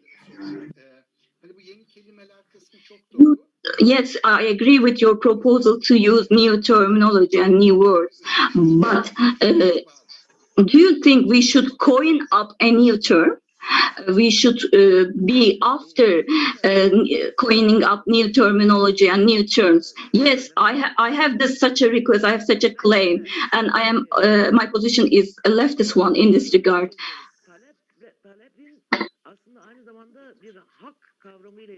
Actually, when you demand something, you should make sure that it is related to a certain right in such a way you can make sure that there is a cross section between your demand and the whole right based discussions. So you should make sure that what the relation between your demand and the rights that is globally advocated. You should make sure that that link between your demand and a particular right is clarified. So based on these assumptions, can I propose a term, the policy of commons or the policy of common values? I call it the policy of the people, the policy of the public. Because the use of word common values is actually doesn't sound very much reasonable to me. So I call it the policy of peoples. So there are some words that we use without actually knowing what it means. For instance, governance. Governance is very much liberal. If you are against neoliberalism, you should refrain from using the word governance. And it actually gives me goosebumps whenever I hear a person using it. The same is very much related to common values, because it's quite a dangerous concept for me. Actually, if you use the plural form, it becomes more dangerous for me. Ali İhsan Ökten is going to take the floor. Maybe after this symposium, we should have another meeting where we discuss what to do in a different setting. Of course, online meetings come with their restrictions and limitations. Not everyone has the chance to take the floor. I will give the floor to Halis, and then I will take one more person, and then I will call it a day. I would like to thank you very much for organizing this event. And tomorrow is the Nowruz fest for us, and it is the fest where we celebrate new beginnings. And I would like to congratulate all of you on this fest. Since the inception of this pandemic, the government failed in some issues, and we tried to raise them. We tried to make sure that our concerns are voiced. For instance, test was one of among those issues. We put an emphasis on transparency. We said that the government is managing the crisis through manipulating perceptions. Of course, when we were giving our messages, it was important to use the correct terminology. And that's what we tried to do since the very beginnings. For instance, instead of social distancing, we preferred the terminology of physical distancing. So this was actually what we had been trying to do since the inception of the pandemic.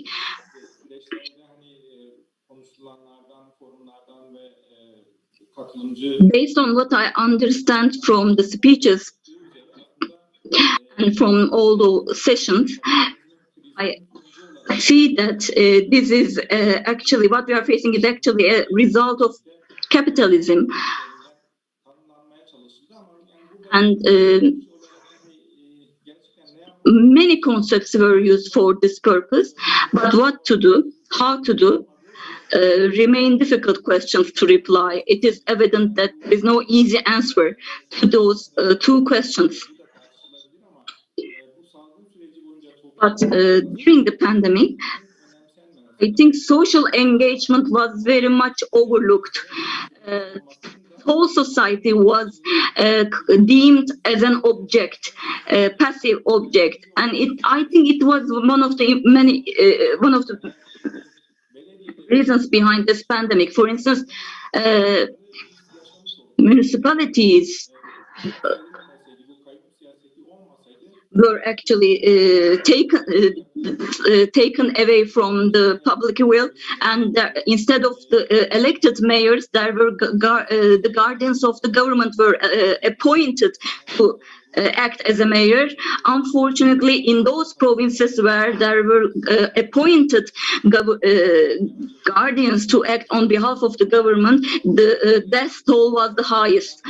So I would like to ask a question to Mehmet Bey.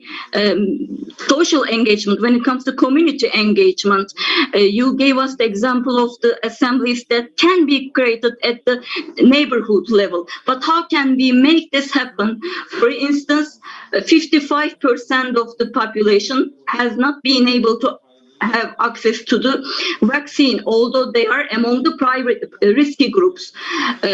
So how can we enhance the community engagement in such processes? Because the government is using every tool that is available to them to manipulate the perceptions. And unfortunately, the efforts of the healthcare organizations turn out to be insufficient. All the political organizations, political parties should make sure that this pandemic remains a hot topic on the agenda. We tried to achieve this, but unfortunately, it wasn't very much achieved. So how can we put into life the social or community engagement? Because the pandemic seems to remain. That's why we need to focus more on community engagement. I would like to thank you for your reply in advance.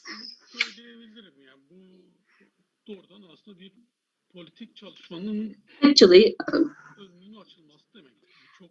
community engagement is very much related to political movements and paving the way for political movement and facilitating them. So right now, the healthcare professionals are visiting every household in Turkey, but healthcare organizations, they don't have this willingness to meet the society, to physically interact with them. Yes, we are criticizing the hegemony, but when it comes to our actions, we are also facing our own crisis, and we are unable to overcome this crisis, which is caused by us.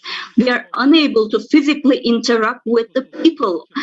For instance, when we were discussing social or the conditions, one speaker said that the workers are thinking about committing suicide, but they are not thinking about struggling against the government. They are not thinking about resisting against the government, which is putting him in those conditions.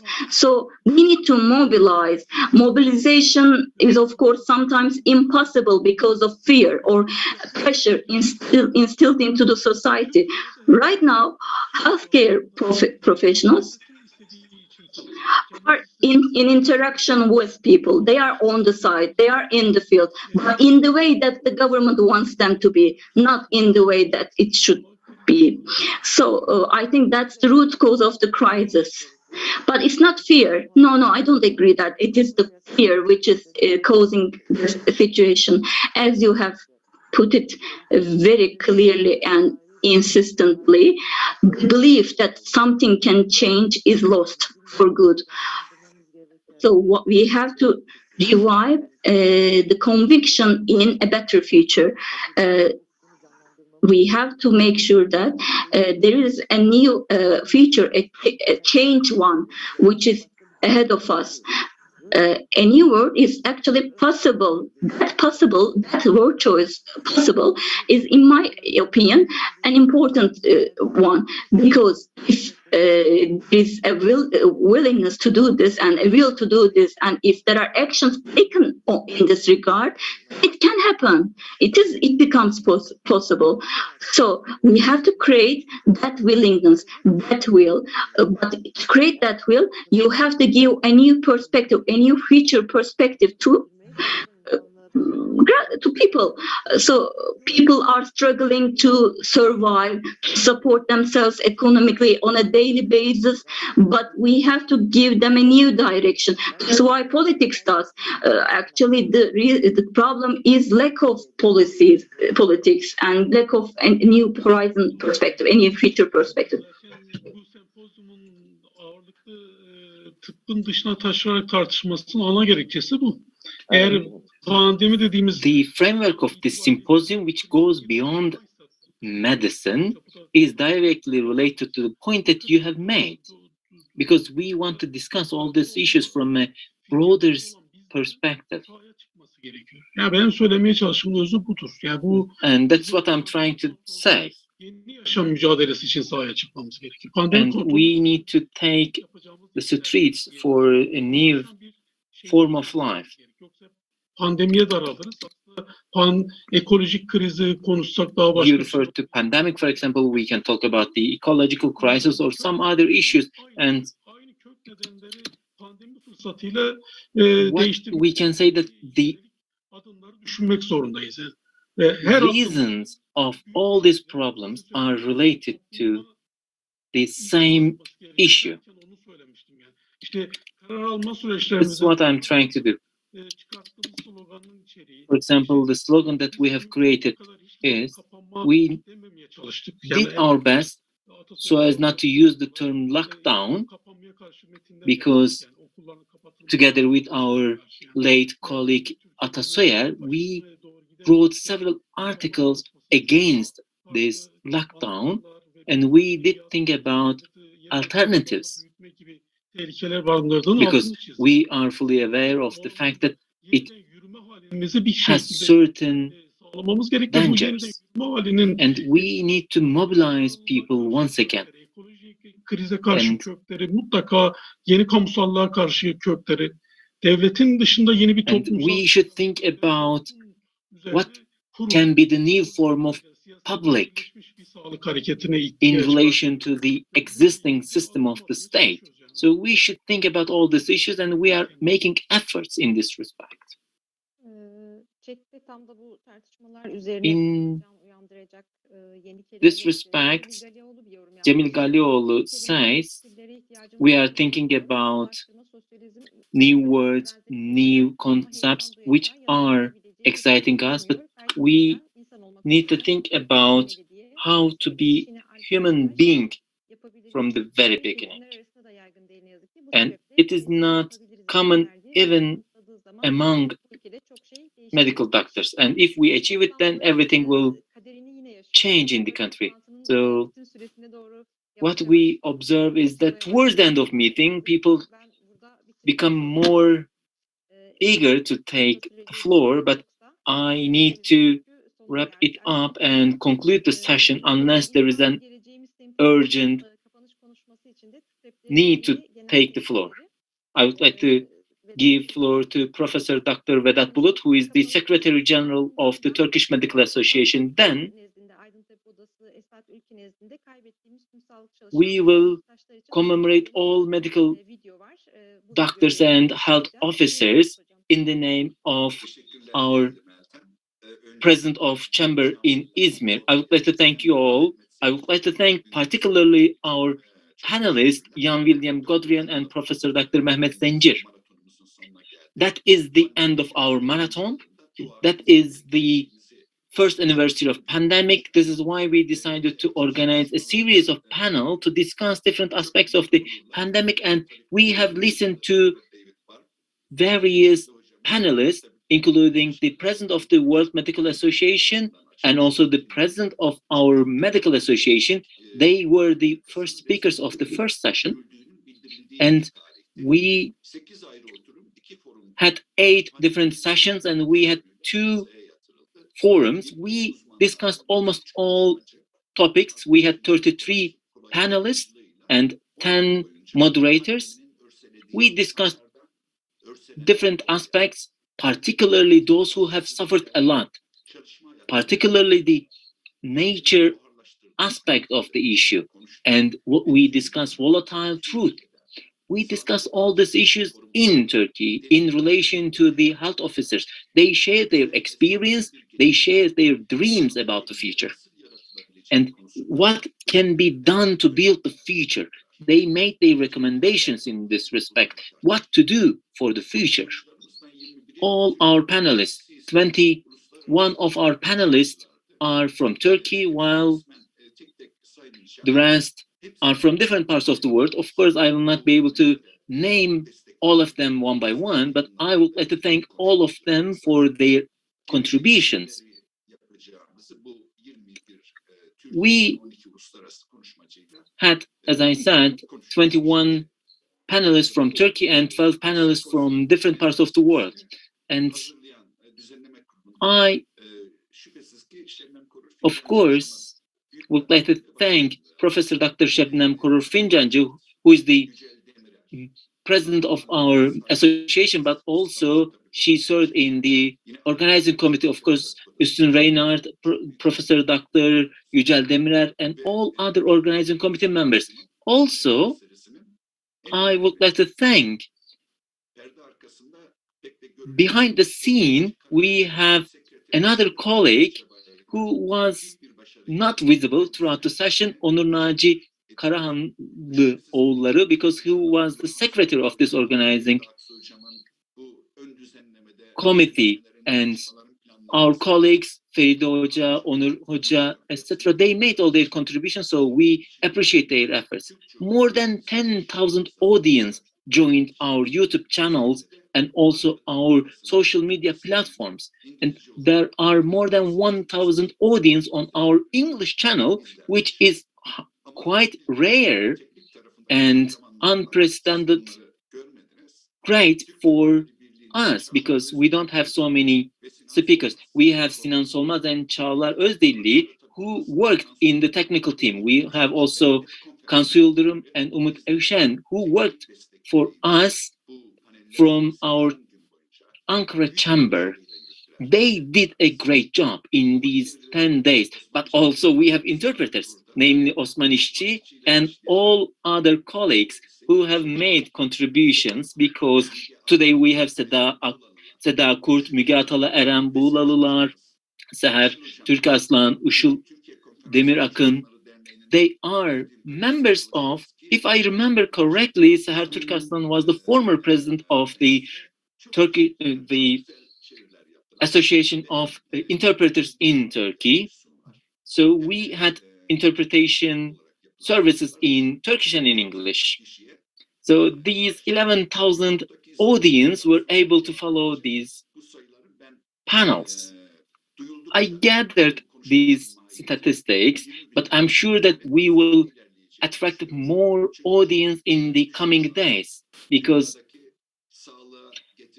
it is an important event to make contributions to the intellectual life of these issues. So I would like to extend my heartfelt thanks and regards to you. Tomorrow we will celebrate Nevroz. Happy Nevroz. And also, it is a day of some negative news and bad news because there is a presidential decree which attempts to withdraw the government of Turkey's signature from the Istanbul Convention. But it is an important convention to prevent and protect women. We will embrace the Istanbul Convention. We will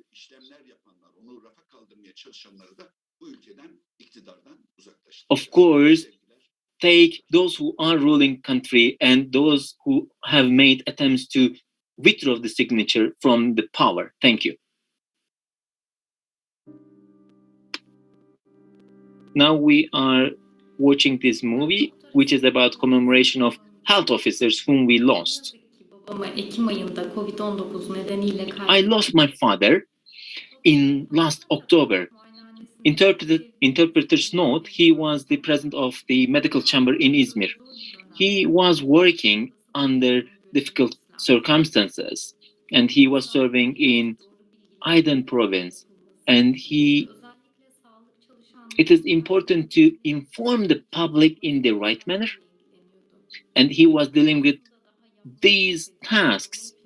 Of course, he had too many dreams about the future for himself. Despite his efforts and also the efforts of his colleagues, he lost his life.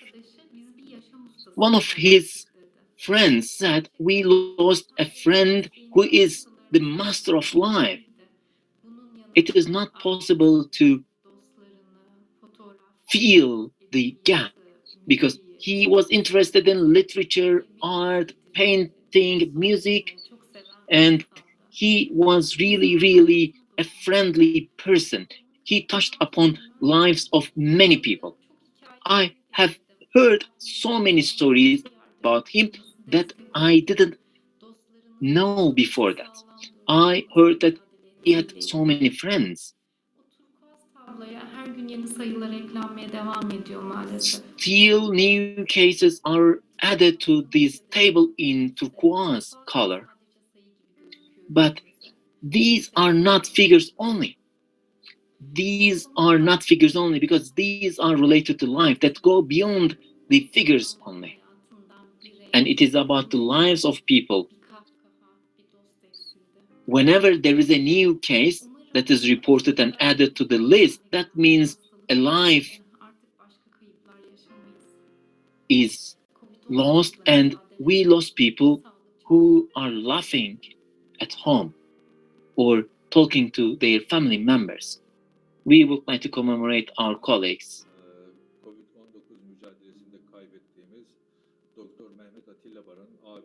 I am the brother of Dr. Mehmet Atilla Baran, whom we lost in his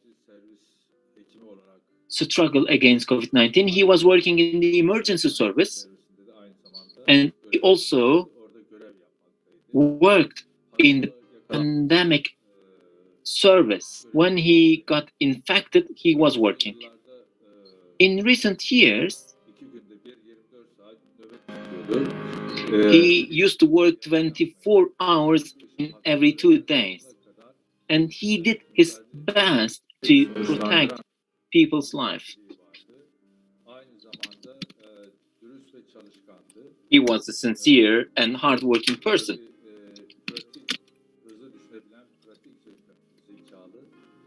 He was a very practical guy, a clever guy.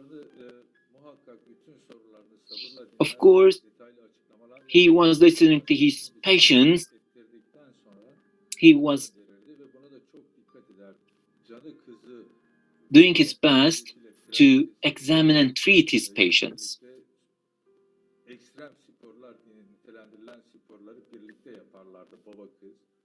Together with his daughter, he was joining some extreme sports like rafting, and he was also climbing mountains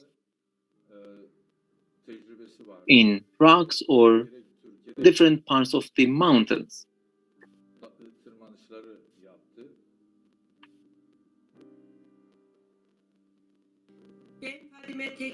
My name is Fadime Tekin.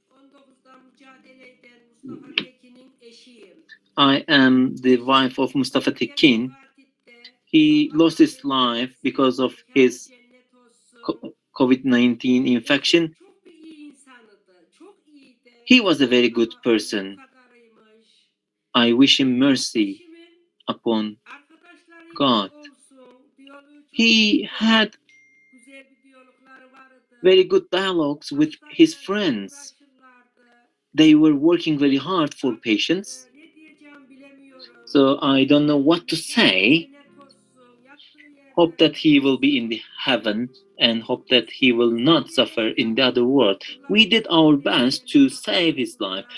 Doctors did their best to save his life, but they couldn't save him. That is the fate. My name is Süleyman Ecevit. I am the son of Ahmet Ecevit. My dad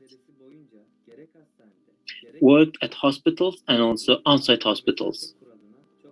He did respect and obey the rules of wearing a mask and respecting social distance.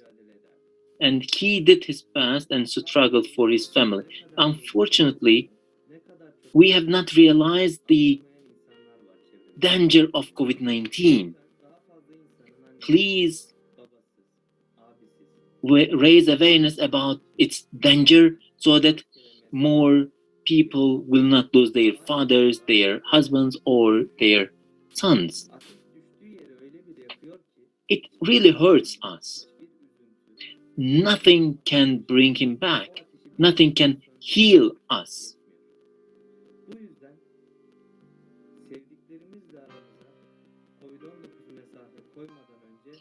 And we need to put social distance between us and people before COVID-19 takes them from us.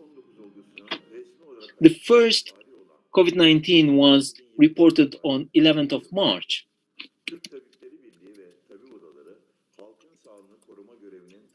The Turkish Medical Association and its chambers fulfilled its responsibilities and took several actions to inform the society, and also we followed policies and practices on the basis of science, and it is important for medical doctors and their organization. There is need for a holistic struggle to stop and eliminate COVID-19. We warned the Ministry of Health. It is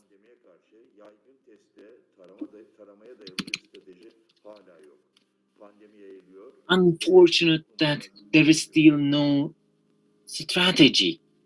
We know and we will win. As a committee of monitoring COVID-19 that has been set up under the Turkish Medical Association, we are following this issue.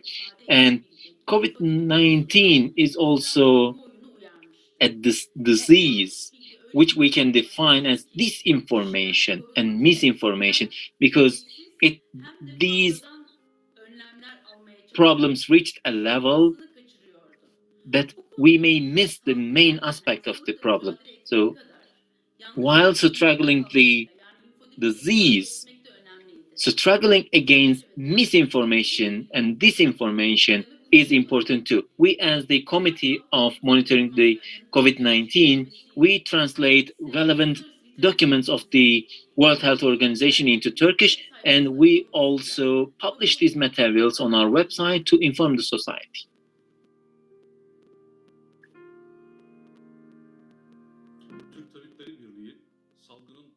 The Turkish Medical Association, since the very beginning, asked the Ministry of Health to be transparent, to be inclusive, because unless you measure an outbreak, you cannot control it.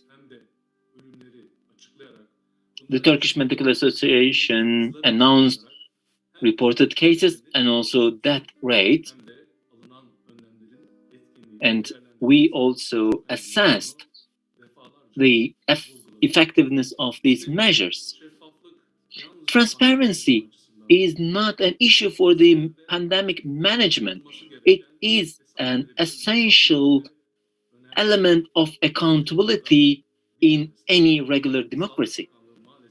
Unfortunately, the Ministry of Health failed in transparency.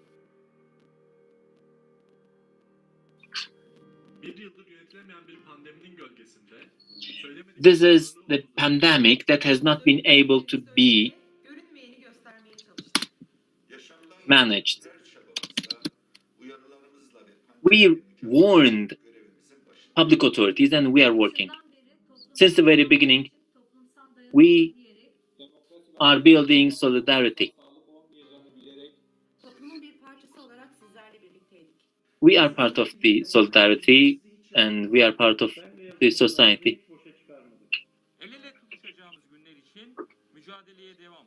We will continue to struggle. We know that we will win.